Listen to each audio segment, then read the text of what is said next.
Italy के Catholic church ने नाबालिगों और दूसरे लोगों के साथ यौन शोषण पर पहली रिपोर्ट जारी कर दी है।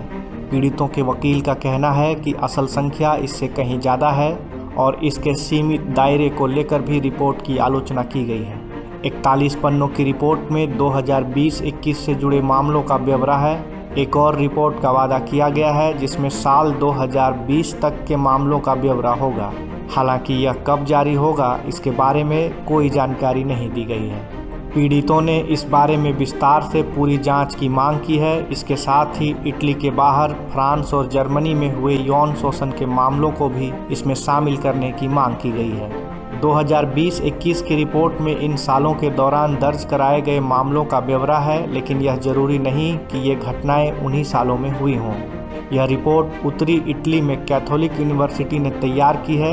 इसमें कहा गया है कि 89 पीड़ितों का शोषण हुआ है और शोषण करने वाले 68 लोग थे।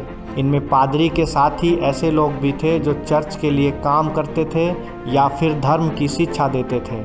इस रिपोर्ट के लिए आंकड़े डायसीज के लिसनिंग सेंटर और जो थोड़े से लोगों ने सामने आकर शिकायत की है उनसे जुटाए गए हैं। तकरीबन 53% मामले हाल के हैं जबकि बाकी पुराने हैं। हालांकि रिपोर्ट में यह नहीं बताया गया कि ये कब हुए।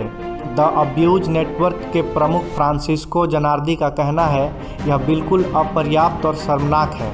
इस संगठन के पास इटली के चर्चों में हुए यौन शोषण का सबसे बड़ा डिजिटल आर्काइव है। जनार्दी का कहना है यह तो पहले से ही शर्मनाक है क्योंकि इसमें केवल साल 2000 के बाद के ही मामलों को लिया जाएगा। हालांकि उन्होंने यह भी कहा कि रिपोर्ट में शोषण के मामलों की जो संख्या बताई गई है वह उम्मीद से ज़्यादा है। जनार्दी ने कहा अगर यह संख्या सही है तो यह बहुत ज़्यादा है, लेकिन असल संख्या इससे भी ज़्यादा है। उनका कहना है कि पिछले 22 सालों में यह संख्या कम से कम 2000 होगी। चर्च के अधिकारियों ने इस रिपोर्ट को एक प्रेस कॉन्फ्रेंस में जारी किया और इसे सही बताया। आर्क बिशप लोरेंजो गिजोनी ने कहा यह तो बस शुरुआत है। उन्होंने उम्मीद जताई है कि रिपोर्टिंग सिस्टम के शामिल होने और पीड़ितों के लिए सहजता होने के बाद और ज़्यादा पीड़ित सामने आएंगे। इटली में पीड़ितों का समूह चर्च के प्रति सालों से निराशा जताता आ रहा है। उन्होंने मामले की स्वतंत्र जांच कराने की मांग की है और वे कम से कम पिछले सदी के कुछ सालों तक के मामलों को इसमें शामिल कराना चाहते हैं। माना जाता है कि सबसे ज़्यादा शोषण दूसरे विश्व युद्ध के बाद के दौर में हुआ। जनार्दी का शोषण एक पादरी ने साल 2000 के पहले किया था।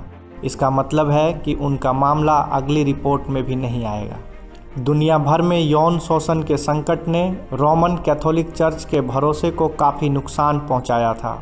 इसकी वजह से चर्च को मामला निपटाने के लिए करोड़ों डॉलर भी देने पड़े। कुछ डायोसीज तो इस वजह से दिवालिया भी हो गए।